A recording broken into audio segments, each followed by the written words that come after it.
What's up, everybody? Welcome back to another video from the 10-7 MMA show. By the way, a couple of things. First order of business, just want to talk about the fact that we just reached 500 subscribers today, which is a huge milestone. It may not seem like a big milestone. I mean, it's not in the grand scheme of things for other people, but for us, it's a big deal. We love this channel. We love this show. And we just want to say thank you, everybody, so much for all of the continued support. We really, really appreciate it. It is tremendous. We are having a blast, and we are going to continue to make videos and talk about the sport that we love so much. Okay. Without further ado, we're going to jump into this title fight for UFC 312, which is not including Khamzat Chimaev. Now, if you guys are not new to the channel, you know that my favorite fighter by far is Khamzat Chimaev. Not only is he my favorite fighter, but I believe he is going to be the most popular and the biggest fighter to have ever graced the octagon and come to the UFC. And I believe this for a lot of reasons. I think that Joe Rogan and other fighters and other commentators, and fighters have talked about this, and that his skill might be completely unmatched. I believe it is. And his abilities, meaning his strength combined with his quickness, his extreme level of wrestling, as well as his striking and his Muay Thai, which is very underrated. I think the combination of all of those skills, plus his seemingly unbreakable mindset, I think make him an almost impossible opponent to beat. And now everybody can be beaten, but I think on a good day, it's just, I don't think that there's anybody around, at least as of yet, right now, that's currently in the UFC that can really stand up to him and beat him consistently. So I think the probabilities are heavily in his favor. And the great thing about him is not only is he seemingly invincible, and maybe this is a bit of an exaggeration, but seemingly just so powerful, and there seems to be such a large gap between him and everybody else in the division, but he's also an awesome guy. He's just a fun guy to watch. He's amazing on the mic because he's not afraid to be himself. His personality just shines through, and he's just straight to the point. No BS, no smack talking. His smack talking, if people want to call it that, is just him telling the truth. If he believes he's going to smash somebody, he's going to say it. You know, he did that hilarious segment not too long ago with Nina Drama where they're like, okay, so we're going to go smash or no smash. And he's like, but I don't understand. I smash everybody. But let's just play the game. Okay, Sean Strickland, smash. Dricus du Plessis, smash. John Jones, I don't think he said John Jones, but like every single thing they were saying was like smash, smash, smash. But it's not him really talking smack, and that's the beauty of it. He really has this unshakable self-belief, and rightfully so. Once again, we go back to what he recently did against Robert Whittaker. Tremendous victory, and Robert Whittaker is giving him props left and right. Now, on Robert Whittaker's podcast earlier this week, MMA Arcade, one of my favorite shows. I love Robert Whittaker's analysis in particular. I think he gives possibly some of the best analysis out there. Him alongside Kamaru Usman, pound for pound. Also, I'm gonna make a video at the end of the year, by the way, for my favorite MMA shows. I am a huge fan of all these MMA shows and all the analysis, so I'll tell you what I think is the best and why. And I think I'm a pretty good judge of these shows, given that's all I watch in my free time. But Robert Whittaker went on to say that he is kind of shocked that Strickland did get the title fight, given that he essentially sat out while Khamzat and him and other folks in the middleweight division went in and were trying to stay busy and stay active. So he was very surprised. And I got to say, I was surprised as well. And I'm going to tell you why. But before I talk about that, and this is not me criticizing the UFC, and I'm going to explain why. We hear a lot of times fighters, commentators, other folks be like, I can't believe the UFC did that. So I heard on a podcast this week somebody say, okay, Aljo was on the prelims, and man, you know, that was really unfair. He deserved to be on the main card, and why the UFC totally messed up, etc. I don't know why people say stuff like this, and I got to believe that somewhere deep down people understand, look, these are complex equations and protocols that the UFC is following with a calculation and a purpose in mind. So, for example, when we take a cursory look at that and just say, hey, it should be pure meritocracy and the highest ranked fighter should be the highest place on the card, etc., it doesn't work like that.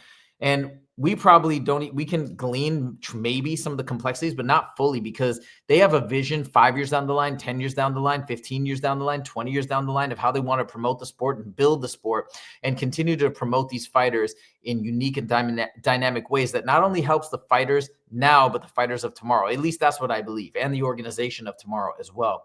So I'll never come along and say that, man, he should have deserved to be on the main card or deserved to be on the prelims, because there's probably larger reasons at play as to why certain decisions are made. Now, I can sit here and say that I'm a huge fan of Aljo, and I hope he just was placed somewhere where he felt valued and he felt rewarded for what he's put in. But again, that placement was probably because, I think anyways, he's a big name that likely attracted a lot of people to watch the prelims, which are free, and maybe encouraged another 5 or 10,000 pay-per-view buys, perhaps. So again, just bear this in mind when people make these quick responses. Like, remember when the London card was happening at US time and everybody was so upset. It's so disrespectful for the UK fighters. Remember, the people that are putting on the show and that are paying the money, it's their finances at risk, and they need to make the decision that makes sense for the company, and so that they can continue to pay fighters. And it probably made more sense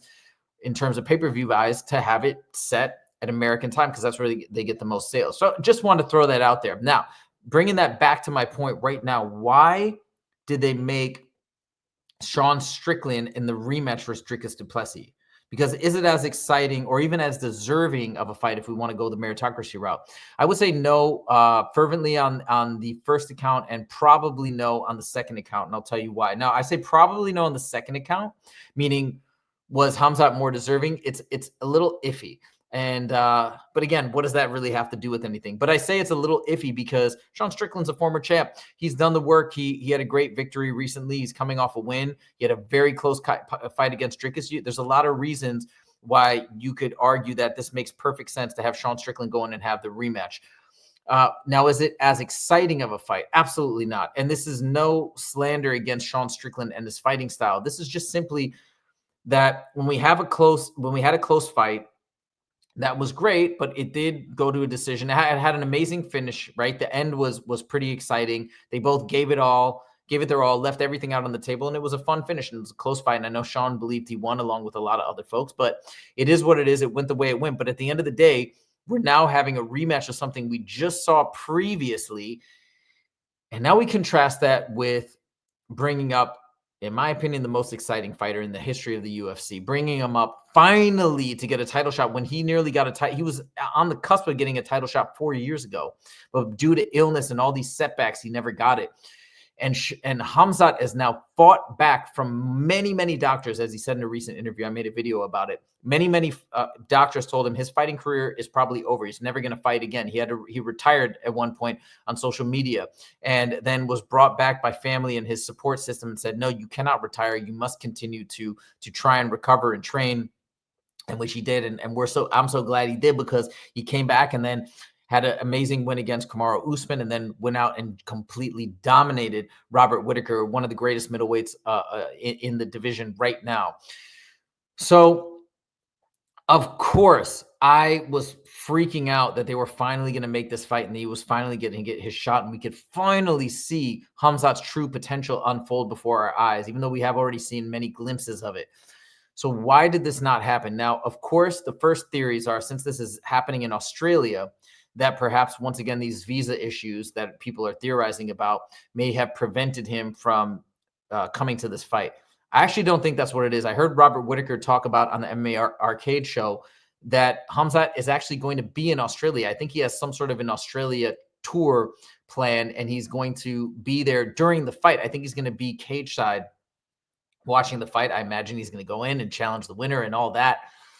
So it's clearly not that. And the only thing I can think of, but he must have come out relatively unscathed. I suppose you never know. Perhaps he's dealing with injuries. But again, coming back to people, I think, unfairly or unreasonably criticizing the UFC, I know there's a reason. I have to believe that they want to make this fight more than anything. They know Khamzat is a superstar. He's already a superstar, but he's about to be a mega superstar. I think even bigger than Conor McGregor.